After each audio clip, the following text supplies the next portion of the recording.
So here we are looking at the 17 Union Atlas versus, not Union Atlas, Union Contact versus the 16 Union Contact. And there are a lot of changes with this binding.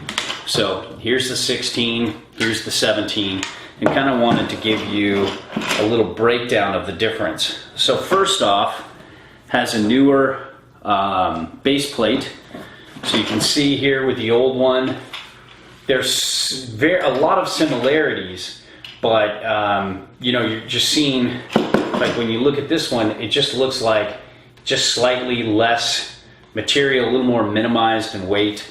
The difference between the two doesn't seem much different. Then the big thing though is with the base plate, it's gone to mini disc. So you look at this big guy here, and you can kind of see this is the little guy, that's the old big guy. That really changed the game in terms of response. This is significantly less responsive compared to this year's, just a full notch up. It seems like it really surprised me because it was almost hanging. It was definitely a step below, but it was a lot closer to like the Force and the Atlas now in terms of response, and it's almost right there with the Union Contact Pro. As you can see, same toe straps, but huge bummer for the 2017 model. They went to these shitty thin little ankle straps.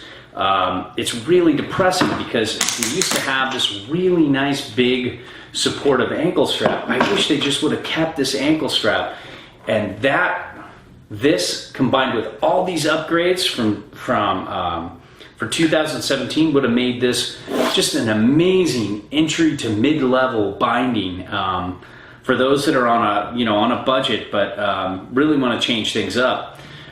Instead, I wouldn't recommend these if you're just buying these and putting them on. I would only recommend these if you buy this binding and buy the old contact strap from C3 and put that on here.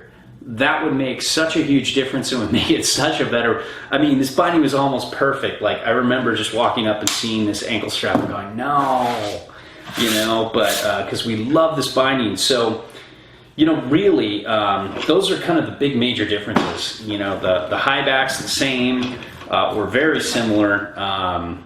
You know, you still have that heel loop adjustability, but you know, so much forward progress with the base plate. It's just such a better binding. The one, you know, there's so much less contact with the board. The board butters so much better underfoot than the old one. The response is so much better. The only thing is this ankle strap just gives you, you know, minimal support. So it's fine. You know, you take this out and you'll think I'm crazy if you just ride it on perfect groomers or, you know, all day the snow is good.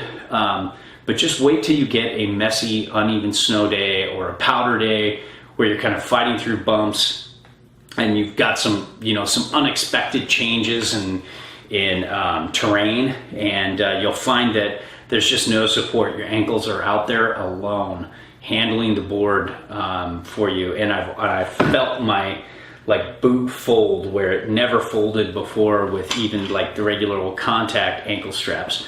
So, and Union isn't really known for having big supportive ankle straps. So to go from this, which is really nice middle ground, to this, you're really going for the most freedom of movement possible. And that's, some might like it, but most of us didn't. We just weren't into all that freedom. It was just too much for our ankles. Our ankles didn't know what to do with it. But other than that, you know, like best toe straps ever.